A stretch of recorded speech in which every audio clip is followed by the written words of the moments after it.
Welcome back to channel D student. उम्मीद है कि आप तैयारी कर रहे होंगे और बेहद स्वस्थ होंगे। देखिए, दिन रोज एक एक बीत रहा है और बहुत ही जल्द आपका फॉर्म ऑनलाइन किया जाएगा और उसके बाद आपकी तैयारी और भी कंटिन्यू हो जाएगी। और हम आपको बताना चाहते हैं कि जब आपका फॉर्म ऑनलाइन होने लगेगा उसके साथ ही हम आपके लिए बेसिक्स की बैच शुरू कर देंगे, यानी इंग्लिश में, रागा में और जीके में बेसिक्स से बैच शुरू कर देंगे। मीन्स क्या होता है कि मैं सिलेबस स्टार्ट कर दूंगा। ठीक है, अभी ये जो वार्म अप चल रहा है, जो ये प्रैक्टिस चल रही है, इसको आप ज्वाइन कीजिए। इससे आपको ये बेनिफिट होगा कि नहीं, क्वेश्चंस किस प्रकार से आते हैं, ये सारी चीज़ें आपको पता चल जाएंगी। ठीक है, और जो पुराने स्टूडेंट्स हैं उनके लिए बहुत ही ज़्यादा फ़ायदेमंद ये सीरीज़ है, क्योंकि इसमें क्या है कि वो लोग तो ज़्यादातर चीज़ें जानते हैं, तो वो और अधिक सीख पाएंगे और अपने अंदर कॉन्फिडेंस को ला पाएंगे। क्वेश्चन आपके सामने, बताइए किस पार्ट में एरर है, बताइए। We met our prospective employer for a briefing session at the Taj hotel. देखिए, द ताज होटल, यहाँ पर द लगा हुआ है, डेफिनेटली सही है, किसी खास चीज़ की बात की जा रही है, और एट भी लगा हुआ है, कोई दिक्कत नहीं है। अच्छा, ब्रीफिंग सेशन का मतलब क्या होता है? ब्रीफिंग सेशन का मतलब होता है डिस्कशन। इसका मतलब क्या होता है? Briefing session is called to discuss, इसका मतलब होता है डिस्कशन करना। ठीक है, तो वी मेट आवर, तो मुझे जहाँ तक लग रहा है इस सेंटेंस में कोई भी एरर नहीं है ना। There is no error in this question, option number D सही हो जाएगा। नेक्स्ट क्वेश्चन की तरफ बढ़ते हैं।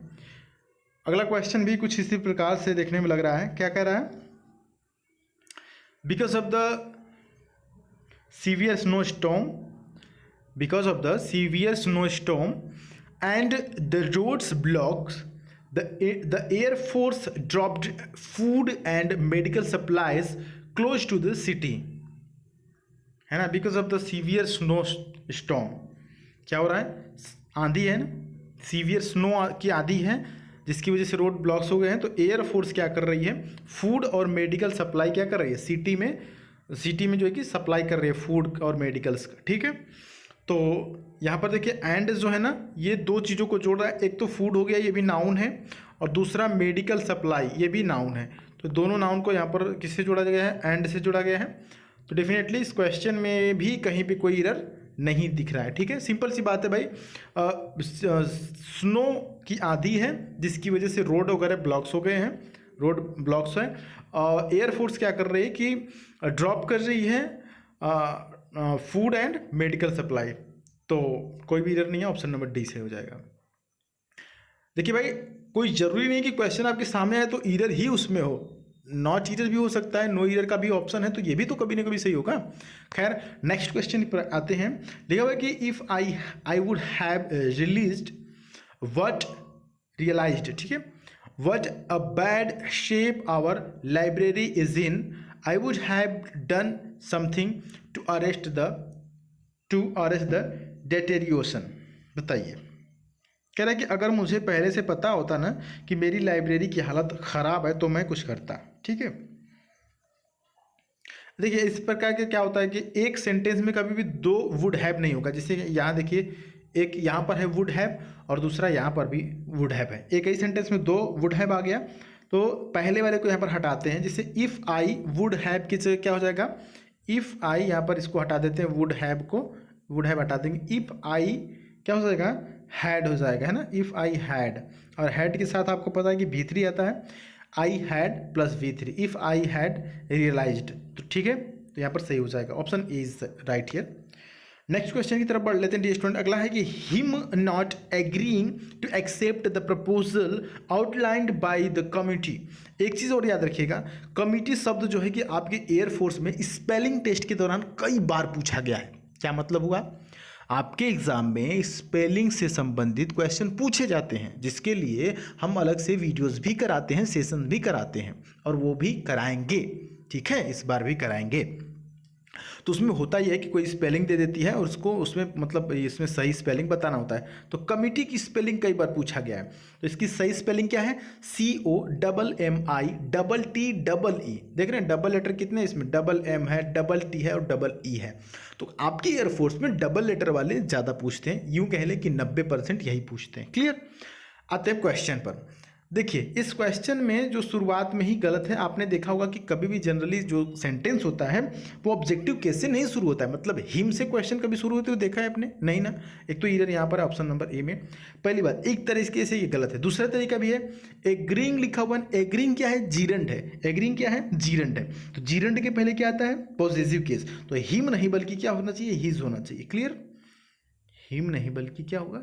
हिज होगा। ठीक है, आगे बढ़ लेते हैं। नेक्स्ट क्वेश्चन आपका इंतजार कर रहा है, लिखा है कि it is I who is responsible for the delay. मतलब क्या हुआ सर? इट इज आई, मैं ही था, मैं ही हूं जो कि रिस्पॉन्सिबल हूं किसके लिए? देरी के लिए। मैं ही देरी के लिए क्या हूं? रिस्पॉन्सिबल हूं। क्लियर? तो आई के साथ क्या लगता है? एम लगता है कि इज लगता है? एम लगता है ना। तो यहां पर देखिए आई है, आई के साथ यहां पर इज नहीं बल्कि क्या लगेगा? एम लगेगा। क्लियर?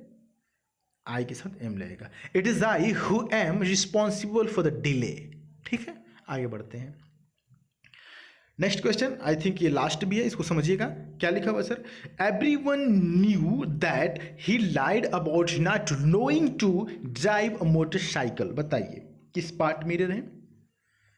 अच्छा, कुछ बच्चे देखते ही कहेंगे कि सर नोइंग नहीं होता है। नोइंग, देखिए नोइंग होता है, जीरेंट एज ए जीरेंट इसको प्रयोग कर सकते हैं। नोइंग यहाँ पर अपने आप में सही है। अब बताइए किस पार्ट में है? नोइंग सही है, कोई दिक्कत नहीं है। बताइए, जितना हम हिंट देते रहे उसके बाद। अच्छा देखिए, नो के बाद डायरेक्ट टू नहीं आता है, नोइंग के बाद डायरेक्ट टू नहीं आता है। इसके साथ हाउ टू लगा के लिख सकते हैं। नोइंग के बाद क्या लगा देंगे? हाउ, और टू है आगे, तो नोइंग हाउ टू ड्राइव। अच्छा, हाउ टू का प्रयोग क्या होता है? हाउ टू का प्रयोग का मतलब होता है कि मैं जानता हूं, आई नो, मैं जानता हूं। हाउ टू स्विम, जैसे आपको बोलना हो कि मैं तैरना जानता हूं, इसको इंग्लिश में कैसे बोलेंगे? तो बोलेंगे I know how to swim. Clear? I know how to drive motorcycle, मैं जानता हूं कि मोटरसाइकिल कैसे चलाया जाता है। ठीक है, I know how to drive a motorcycle, I know how to drive a car, I know how to swim. ठीक है, तो इस प्रकार से होता है सेंटेंस स्ट्रक्चर। तो यहाँ पर नो के बाद क्या हो जाएगा? हाउ टू आ जाएगा। नोइंग के बाद सेंटेंस सही हो जाएगा। तो सी पार्ट में यहाँ पर इधर था। ठीक है, उम्मीद है कि आपको मेरी बात, मेरी कहानी समझ में आ रही होगी। Dear student, be motivated, be energetic और जोश जुनून लगाइए। बस ज़्यादा नहीं यार, 2 महीने तो और करना है ना। 2 महीने की तैयारी करना है, उसके बाद क्या है? लाइफ आपके हाथ में। अकॉर्डिंग टू यू आप कुछ भी कर सकते हैं, है ना। तो चैनल पर नए हो तो सब्सक्राइब कर लीजिएगा। अपने डाउट्स कमेंट बॉक्स में ज़रूर लिखिएगा। मिलेंगे फिर अगली वीडियो में, तब तक के लिए क्या, जय हिंद, वंदे मातरम।